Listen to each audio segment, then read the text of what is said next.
सिंधुदुर्ग जिल्हा परिषद आणि पंचायत समिती निवडणुकीसाठी उमेदवारी अर्ज दाखल करण्याच्या आजच्या शेवटच्या दिवशी भाजपमध्ये मोठी बंडखोरी झाल्याचं दिसून आलंय। खासदार नारायण राणेंनी महायुतीची घोषणा केल्यानंतर भाजपच्या महत्त्वाच्या पदाधिकाऱ्यांनी आपले राजीनामे दिले होते, त्यामुळे बंडखोरी होणार हे निश्चित झालं होतं। त्यानुसार आज अखेर कुडाळ, कणकवली, सावंतवाडी आणि वेंगुर्ला इथं भाजप पदाधिकाऱ्यांनी आपापले अपक्ष उमेदवारी अर्ज दाखल केलेत। कुडाळमधील नेरूर, पावशी, माणगाव, वेंगुर्ल्यातील आडेली, कणकवलीमधील हरकुळ आणि सावंतवाडीतल्या तळवडे इथं भाजप पदाधिकाऱ्यांनी अपक्ष उमेदवारी अर्ज सादर केले। कुडाळमध्ये पिंगुळी मतदारसंघात शिवसेनेच्या तिघांनी बंडखोरी केलेली आहे, त्यामुळे सिंधुदुर्गात महायुतीत मोठी बंडखोरी झाल्याचं पाहायला मिळतंय। सर्व जिल्हा स्तरातून, तालुका स्तरातून मला या बाबतीत फोन आले।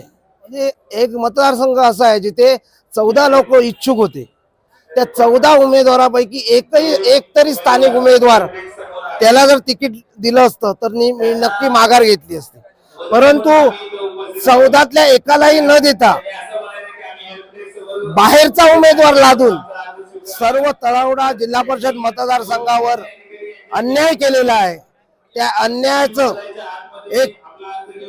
अन्यायाचं प्रतीक म्हणून आम्ही इथे अपक्ष फॉर्म भरलेले आहेत।